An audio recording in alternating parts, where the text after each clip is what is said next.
Hello and welcome to another Friday football forecast. As usual, it's the whole KVUE sports team right here, getting you ready for the Longhorns' upcoming game and taking a quick look back at what happened last week. And Emily, Tyler, last week was a great game to watch as a sports fan. Not so great if you're strictly a Longhorns fan. Emily, is there anything that we learned about UT from that OU game that we can or we should keep in mind going forward? I think, Jeff, it was a bit of a reality check. I think Texas fans got real excited under the new regime. They had some really big wins, and we were like, okay, we're finally seeing Texas. Could this really be it? And then the OU game happened, which obviously is a huge test every year for Texas. So I think it was a bit of a reality check, but not so much a step back. It's kind of just like, okay, maybe let's not get our hopes too high yet because it is still a first year for Steve Sarkisian. But we're hopefully moving in the right direction. And Tyler, something else that we should keep an eye on are a few of the new faces that are plugging in holes on both sides of the ball for the Longhorns. Big injuries everywhere. Denzel Okafor, Jacoby Jones, Jordan Whittington, all will be out. Of those three guys or any other recent injury, which do you think will make the biggest impact on this team? On the depth chart, the injury to Okafor made the most impact last week with Derek Kerstetter moving around. He's moving back to his original position. I don't think the offensive line is the problem, though. The defense is the problem. Texas is giving up the third most points in the Big 12. They don't have any problem scoring, and although Jordan Whittington is a huge threat on the slot there on the outside, the offense isn't the problem. You have other weapons. The defense, Jacoby Jones being out with that foot injury will be the biggest impact.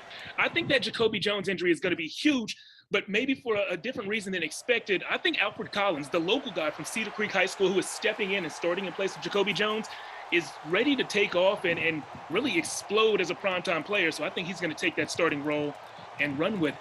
It's time to get some predictions going now. Emily, you've had a few spot-on predictions, so we like to have you lead off for us. Emily, let us know who's going to win, what's the score going to be when OK State comes to Austin. The final score, 28-21, OK State.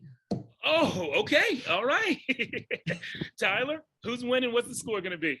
So Texas has dominated the all-time series, winning 26 of 35, but OK State has won 7 of the last 11. Texas, though, at home, 16-6 against the Cowboys. Now, Texas opened as a 5.5 favorite earlier this week. They're now just a 4-point favorite. And OK State, though, has won each of their 5 games by less than a touchdown on average. They're winning their football games by 6.8 points per game. So I like Texas to pull off the upset, 34-27 at home. Yeah, it looks like an upset on paper, but I really think that Texas is going to handle this game from beginning to end. Again, this is a strength-on-strength battle in the trenches when Texas has the ball. UT has the number 11 rushing offense in the nation. OK State has the number 12 rush defense. My money's always going to be on Bijan Robinson and that Longhorns ground game. I think the Longhorns win this one 34-21. I think we see the Longhorns defense actually piece together 2 good halves of football. And guys, if you don't want to wait until Saturday for some college football action, the good news is you don't have to. There is high school football going on right now, and in just a few moments, we'll catch you up on everything across Central Texas on Friday Football Fever.